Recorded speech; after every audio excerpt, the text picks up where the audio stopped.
Good evening, and it's great to have you with us on a Monday night. I'm Mary Bruce in for David, and we begin with that deadly winter weather gripping the nation, paralyzing western New York, killing at least 29 people, plunging thousands into the dark without power, trapping motorists in their cars and homes.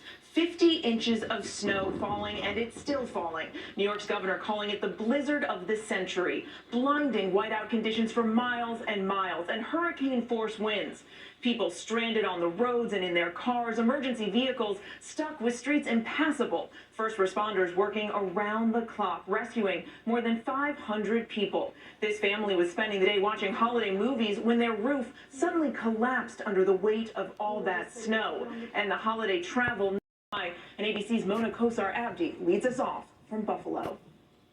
Tonight in western New York, roads still impassable after what officials are calling the deadliest blizzard in 50 years. This blizzard is the one for the ages. Certainly it is the blizzard of the century. Workers using forklifts to clear vehicles.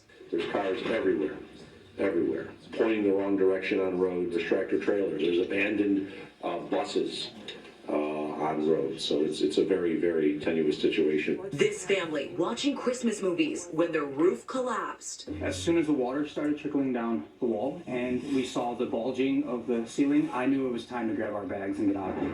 Shatara Walker thankful for a group of strangers who dug her out after she got stranded in downtown Buffalo.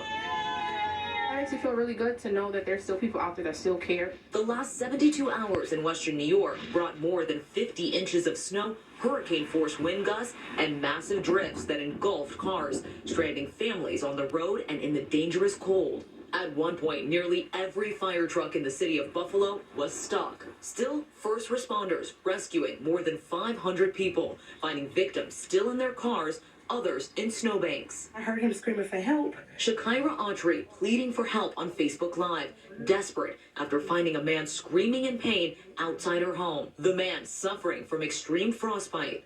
Autry unable to get through to 911, even trying the National Guard. I can't do no more. I just can't have this man lose his life in my house. I have did everything that I can do. This man needs help. Emergency room, and he's recovering tonight.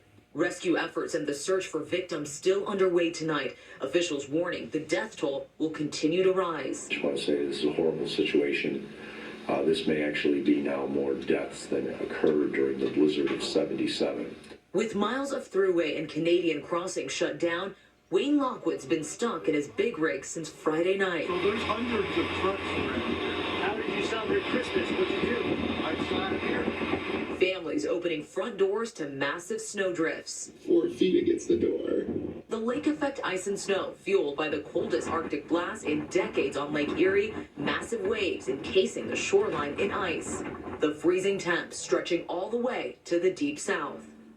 And here in Buffalo, a driving ban is in effect because all over the area, dozens and dozens of cars like the ones behind me have just been left in the middle of roads. The airport is closed until at least tomorrow. And until the officials can get this all cleaned up, they're asking people to check on their neighbors. Mary? It's still a very long road ahead there, Mona. Thank you.